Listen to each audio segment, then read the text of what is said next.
Good morning students.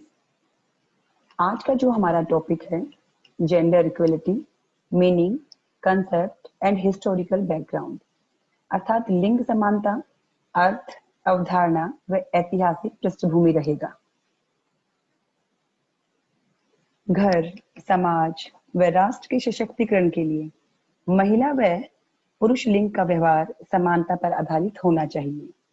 पुरुष और महिला समाज के ऐसे दो लिंग हैं जो एक दूसरे के विरोधी नहीं हैं, बल्कि एक दूसरे के पूरक हैं। संपूर्ण सृष्टि का निर्माण इन दोनों लिंगों के द्वारा ही होता है। कोई भी लिंग अर्थात जेंडर ना बड़ा होता है, ना ही छोटा होता है, ना अधिक महत्वपूर्ण होता है, ना कम महत्वपूर्ण होता है, बल्कि महिला और पुरुष इस खूबसूरत जीवन रूपी गाड़ी के दो पहिए हैं। दोनों का ही जीवन बहुत ही महत्वपूर्ण है और दोनों को ही एक दूसरे के लिए आवश्यकता है अपने जीवन को चलाने के लिए, अपने जीवन को सशक्त और महत्वपूर्ण बनाने के लिए। दोनों के बिना, एक दूसरे के बिना ये जो संपूर्ण जीवन है ये अधूरा है। तो हम कह सकते हैं men and women are equal, अर्थात महिला और पुरुष दोनों एक समान हैं। उनके जो राइट्स हैं, अधिकार हैं, वो भी एक समान है। दोनों हकदार हैं उस प्रेम के और सम्मान के।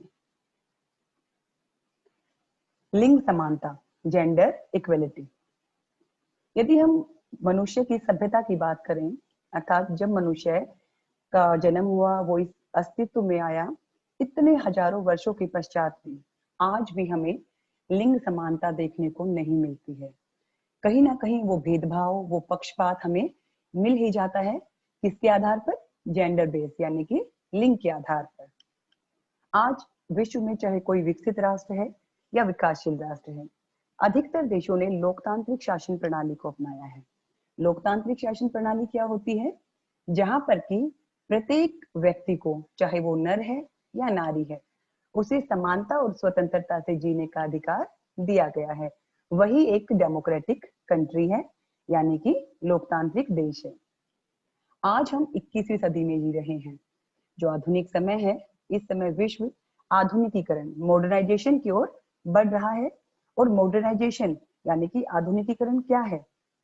जब हम समानता की बात करते हैं, जब हम स्वतंत्रता की बात करते हैं, जेंडर के आधार पर कोई भी हम भेदभाव या पार्शियलिटी नहीं करते हैं।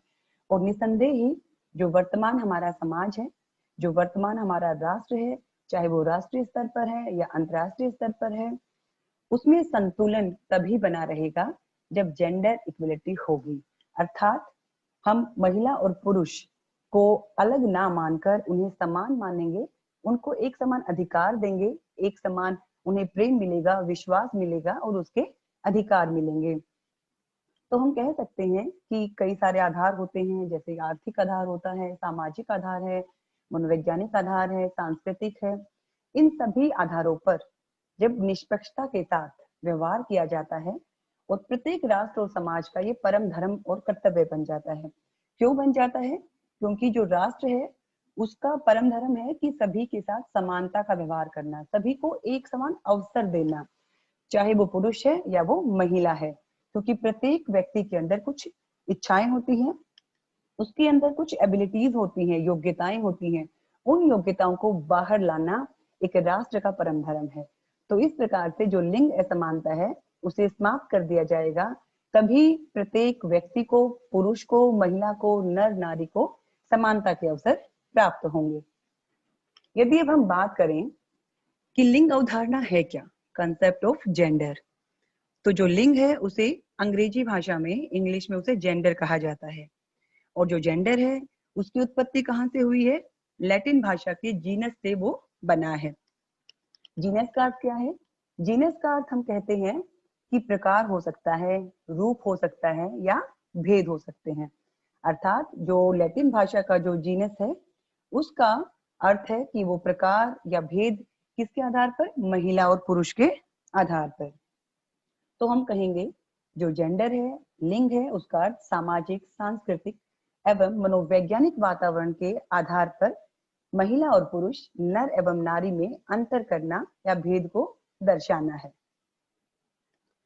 कई बार प्रश्न उठता है कि हम सभी लिंग यानी कि जेंडर और सेक्स को एक मान लेते हैं, एक समान मान लेते हैं। लेकिन ऐसा नहीं है, सेक्स और जेंडर में डिफरेंस है। वो डिफरेंस क्या है? यानी कि difference between gender and sex. तो देखिए, जो सेक्स है उसका जो आधार है वो बायोलॉजिकल है।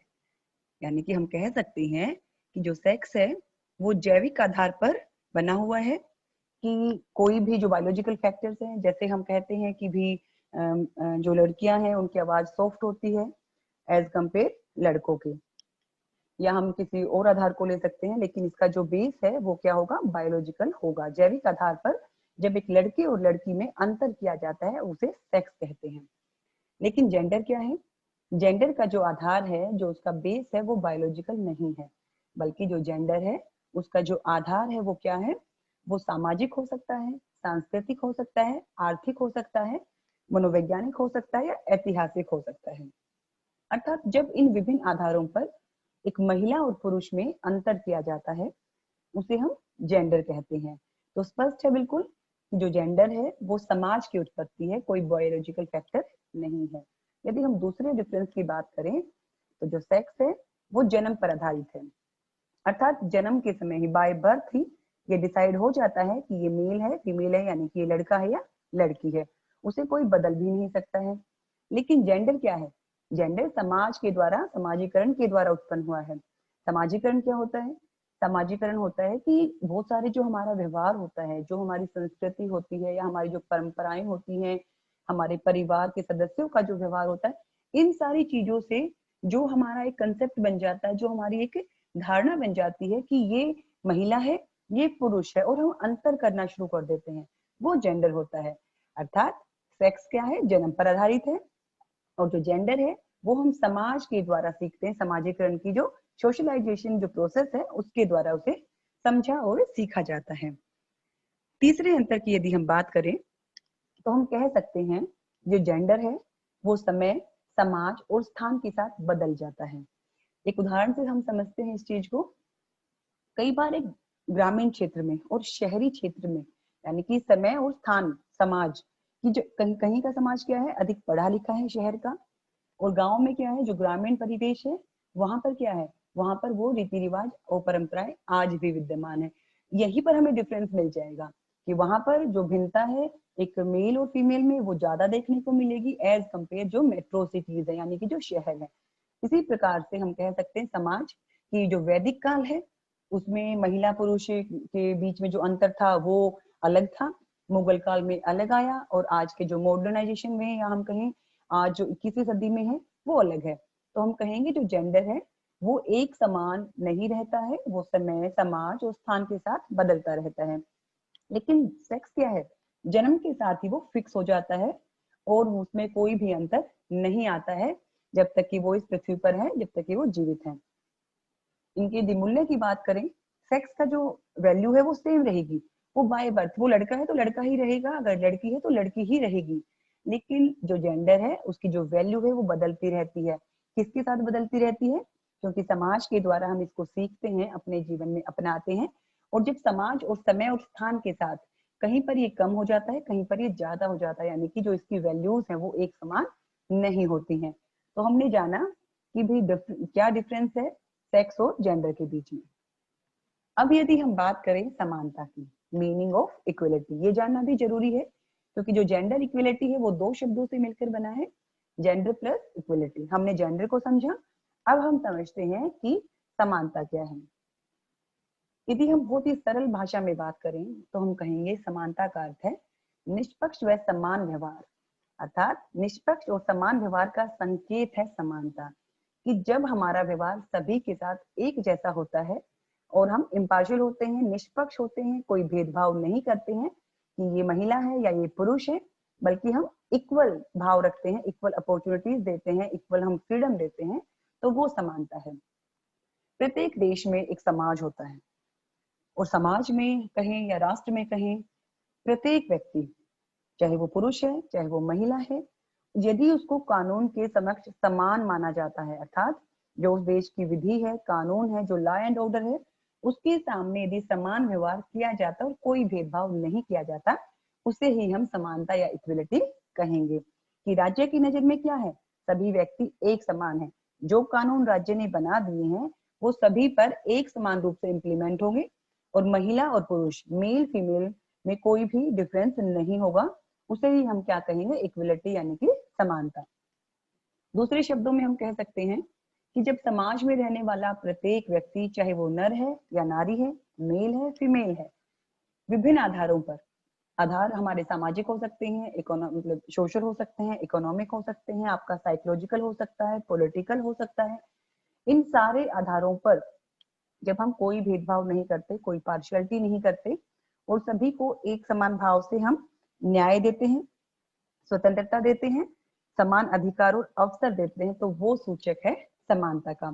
तो हम कहेंगे कि जब सभी व्यक्तियों को विभिन्न आधारों पर बिना भेदभाव के जस्टिस मिल रहा है, फ्रीडम मिल रही है, इक्वल राइट्स मिल रहे हैं, इक्वल अपॉर्चुनिटीज मिल रही हैं आगे बढ़ने के लिए, उसी को हम इक्वलिटी कहते हैं।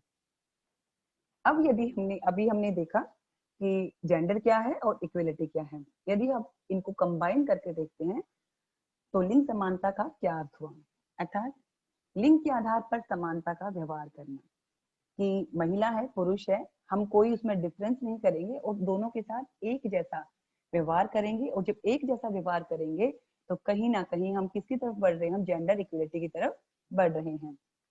आज जेंडर इक्वलिटी को पूरे विश्व में ह्यूमन राइट्स के साथ जोड़ दिया गया है, यानी जो मानव अधिकार हैं वो बेहद आवश्यक है किसी भी व्यक्ति के लिए और उनके बिना वो अपना विकास नहीं कर सकता है।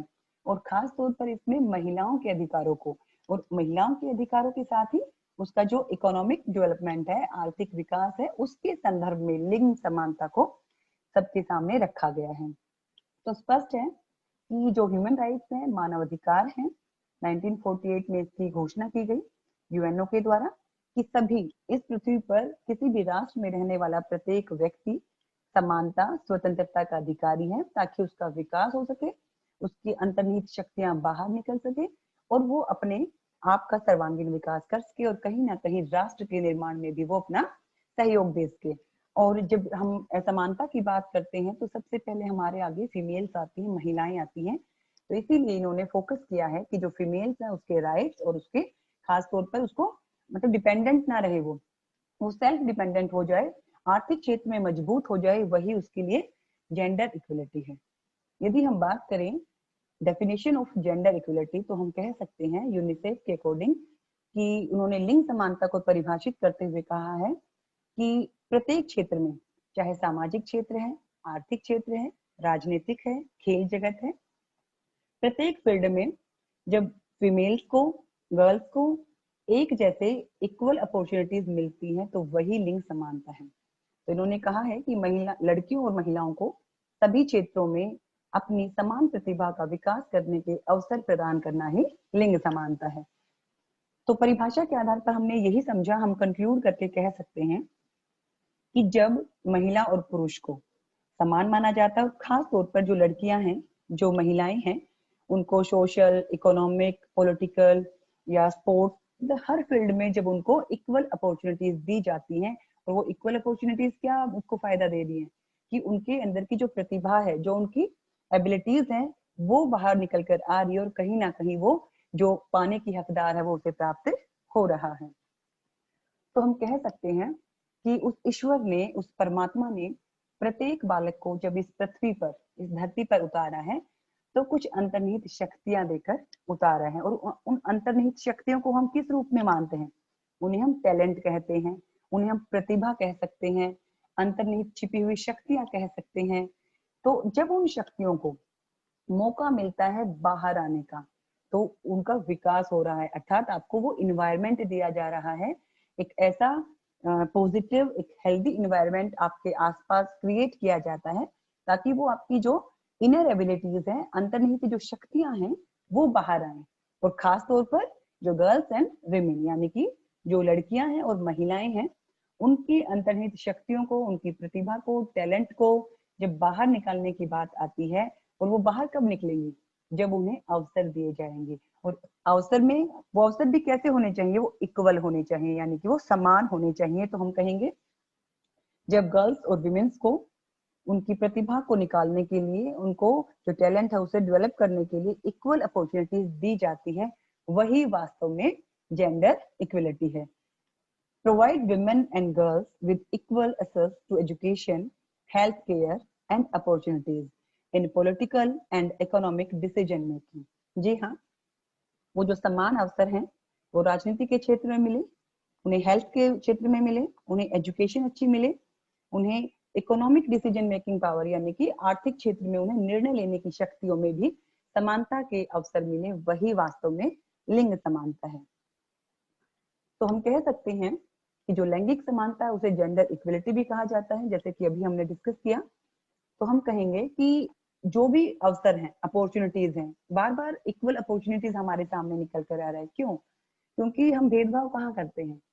हम अवसरों में ही भेदभाव करते हैं। हम कहते हैं नहीं, ये लड़का है और ये लड़की है, ये महिला है, ये पुरुष है, इसके लिए ये सही है, इसके लिए ये सही नहीं है।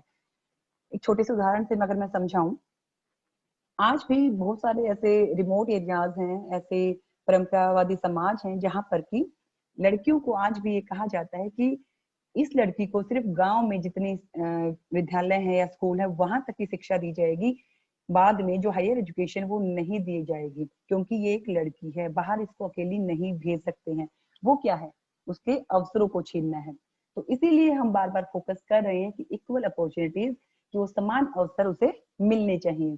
तो हम कह सकते हैं कि लिंग को ध्यान में ना रखें कि लड़का है या लड़की है, वो सबको अवसर मिले, रिसोर्सेज मिले, जो वो चाहता है निर्णय लेने के लिए उसकी आर्थिक भागीदारी होनी चाहिए, उसमें किसी भी बात का पक्षपात या पार्शियलिटी नहीं होनी चाहिए, और इन सभी के मूल्यांकन को ही लैंगिक समानता कहा जाता है। किसी भी चीज का, किसी भी घटना का एक हिस्टोरिकल बैकग्राउंड होता है, अर्थात हम जब आज में वर्तमान में भी किसी भी कंसेप्ट को हम स्टडी करते हैं तो हमारा यह जानना बेहद आवश्यक हो जाता है कि जो वर्तमान में हमें नजर आ रही है, जो कंसेप्ट हमें दिख रहा है, क्या ये पास्ट में भी ऐसा था? अगर पास्ट में ऐसा था तो क्या इसमें कोई चेंजेस नहीं आए? ऐसा इसलिए होता है कि कहीं ना कहीं जो समय है, जो समाज है, वो परिवर्तनशील होता है। हम कह सकते हैं कि कोई भी जो समाज है वो एक जैसा स्थायी नहीं हो सकता है, और वही उसका हिस्टोरिकल बैकग्राउंड है। तो अगर हम जेंडर इक्वलिटी की बात करें तो सबसे पहला जो हमारा पीरियड है, जो हमारा वैदिक पीरियड यानी कि वैदिक काल की बात करें, तो हम कह सकते हैं कि वैदिक जो भारतीय समाज है उसमें वैदिक काल से लेकर वर्तमान स्थिति तक अनेक प्रकार के सामाजिक परिवर्तन आए हैं, सोशल चेंज आए हैं। क्योंकि चेंज क्या है? जो परिवर्तन है वो प्रकृति का एक नियम है, अर्थात कोई भी चीज स्थिर नहीं रहती है। समय के साथ, आवश्यकताओं के साथ हमारी वो जो चीजें हैं उसमें परिवर्तन आना स्वाभाविक है। जो भारतीय संस्कृति है उसके उत्थान में, उसके जो प्रगति के काल में जो महिलाओं को प्रतिष्ठा है वो पुरुषों के समान ही माना जाता था। हम कहेंगे कि जो वैदिक काल है वो बहुत ही बेहतरीन काल था, बहुत ही खूबसूरत एक पीरियड था, जिसमें कि महिलाओं को सम्मान मिलता था, उनकी प्रतिष्ठा को पुरुष के इक्वल ही माना जाता था, कि उन्हें कम नहीं आंका जाता था कि ये महिला है। इसी प्रकार से जो वैदिक साहित्य है उसमें एक दूसरे का साथी माना गया, महिला और पुरुष को एक दूसरे का पूरक माना गया। मनु ने सही कहा था, यत्र नायर्स्तो रमन्ते तत्र देवता, अर्थात जहाँ नारी की पूजा होती है वहां देवता निवास करते हैं। वैदिक काल में ये बात मानी गई कि जिस समाज में, जिस घर में, जिस राष्ट्र में उस घर की महिला का सम्मान होगा, उसके आत्मविश्वास को बनाया जाएगा, उसका चहुमुखी विकास करा जाएगा, वहां पर देवता भी प्रसन्न होते हैं और अपना आशीर्वाद देते हैं और उसमें निवास भी करते हैं। तो वैदिक काल में जो महिलाओं की स्थिति थी वो बहुत ही सम्मानजनक थी, बहुत ही प्रतिष्ठित थी, फिर चाहे परिवार में थी, राजनीति में थी, सामाजिक या धार्मिक क्षेत्र में थी। या हम ये कह सकते हैं कि जो धार्मिक अनुष्ठान थे उसमें पुरुषों के साथ सक्रिय हिस्सा लेती थी महिलाएं, उन्हें अपनी रक्षा करने के लिए वो सक्षम होती थी। इस काल में उन्हें देवी का स्वरूप माना जाता था और पूजा के योग्य समझा जाता था। कि सबसे जो उत्तम स्थिति है कि इसे गोल्डन पीरियड भी कहा गया है महिलाओं के लिए। उसके बाद यदि हम पोस्ट वैदिक पीरियड की बात करें, उत्तर वैदिक काल की बात करें, तो थोड़ा सा डिफरेंस यहाँ पर आना शुरू हो गया था। लड़कियों की अपेक्षा लड़कों के जन्म को अधिक महत्व दिया जाता था, और जो लड़का है यानी कि जो पुत्र है उसे परिवार और पीढ़ियों को गतिशीलता प्रदान करने का एक बहुत ही महत्वपूर्ण कड़ी मानी जाने लगी थी। यद्यपि स्त्रियों की जो स्थिति थी वो सुदृढ़ थी, लेकिन एक जो डिफरेंस था, माइनर था, कि बेटे के जन्म पर अधिक खुशी होने लगी थी, वो चीज यहाँ पर उसने जन्म लेना शुरू कर दिया था। यदि हम पराधीन काल की बात करें, जिसमें कि हमारे दो पीरियड्स आते हैं, एक जब तुर्कों की पराधीनता आई, मुस्लिम्स की आई, और दूसरा जब अंग्रेजों की पराधीनता आई, तो हम कह सकते हैं कि यहाँ पर महिलाओं की स्थिति में एक क्रांतिकारी परिवर्तन आया। एक पॉजिटिव नहीं चेंज आया, बल्कि नेगेटिव आया, कि जो तुर्क थे, जो मुस्लिम थे, उनके द्वारा जो हिंदू जो महिलाएं थी, स्त्रियां थी, उनका अपहरण किया जाता था। यानी कि जो टेरर का माहौल होता है, एक जो भय का माहौल होता है, वो वहां पे कन्वर्ट हो गया था। उनको मान सम्मान प्रतिष्ठा में कमी आनी शुरू हो गई थी, और इस कारण से जो हिंदुओं में जो बाल विवाह है, जो चाइल्ड मैरिज है, उसकी शुरुआत भी हो गई थी। उस भय से बचने के लिए, उन आक्रमणों से या उस किडनैपिंग से बचने के लिए चाइल्ड मैरिज, या हम कह सकते हैं जो प्रथा है, जो घूंघट की प्रथा है, वो भी शुरू हो गई बचाव के लिए, कि लड़कियों को, महिलाओं को कैसे बचाया जाए। तो हम कहेंगे कि जो विमेन की जो एजुकेशन है, इस पर भी बहुत ही बुरा प्रभाव पड़ा था। लड़की के जन्म को भी बिल्कुल अशुभ मानना शुरू कर दिया था। और एक और इसमें जो एक नेगेटिव पॉइंट है, कि जो स्वतंत्रता थी, फ्रीडम थी, वो भी क्या थी, वो सीमित हो गई थी। क्यों सीमित हो गई थी?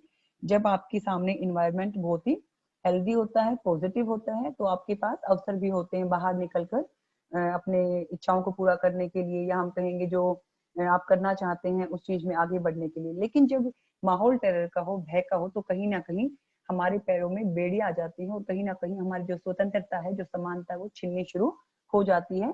तो जो ये वाला पीरियड था, जो हमारा मुगल काल जिसे हम कहते हैं, इसमें महिलाओं की स्थिति काफी बुरी हो गई थी। उसके बाद अंग्रेजों का समय आया, जब ब्रिटिशर्स ने हमारे ऊपर राज किया करीबन 200 वर्षों तक। तो उस समय क्या था, कि जो मुगल काल में जो शासन में जो भक्ति काल शुरू हुआ था, तो उस भक्ति काल के प्रभाव में महिलाओं की स्थिति में कुछ सुधार शुरू होना हो गया था।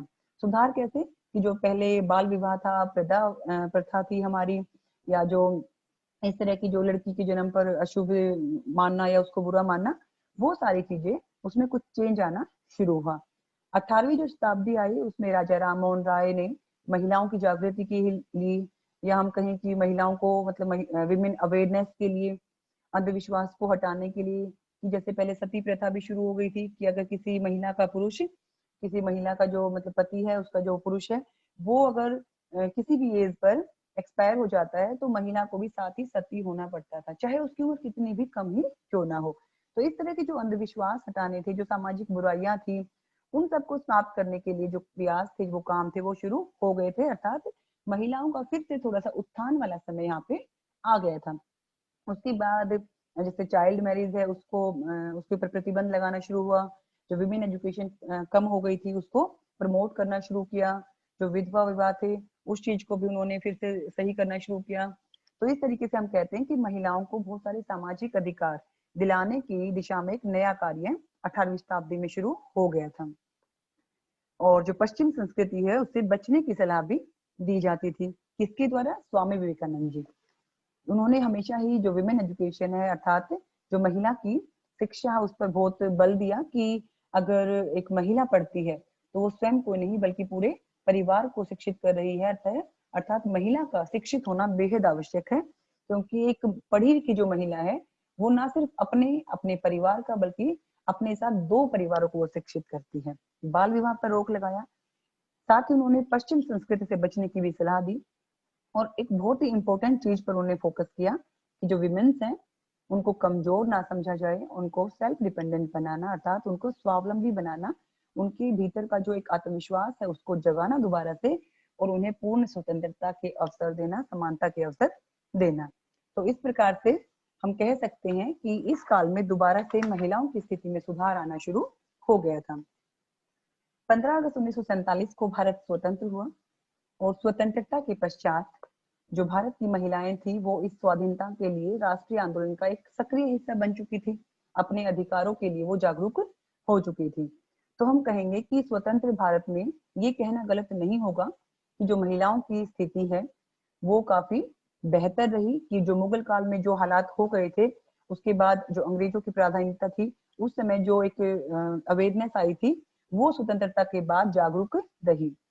साथ ही साथ महिलाओं की स्थिति को सुधारने के लिए बहुत सारे सामाजिक आर्थिक कानून बनाए गए, लेकिन फिर भी इसके पश्चात भी ये कहना बिल्कुल गलत होगा कि आज इस स्वतंत्र भारत में 73 वर्षों के पश्चात भी एक जो लिंग समानता की बात अगर हम करते हैं कि वो लिंग समानता दिख रही है, कहीं ना कहीं वो हमसे पिछड़ती जा रही है, छूटती जा रही है। और जो जेंडर के आधार पर जो असमानता एक असमानता का व्यवहार किया जाता है, वो हमें आज भी भारत में नजर आता है।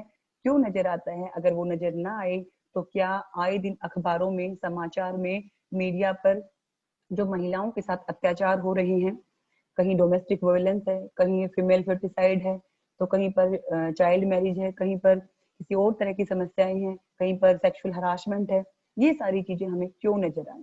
तो आज भी हम कह सकते हैं कि आज भी वर्तमान में भारत में पुरुष प्रधान समाज है, और ये जो पुरुष प्रधान समाज है, कहीं ना कहीं ये महिलाओं से उनके अधिकार और समानता और जो उनके विकास के जो अवसर है वो छीनता है।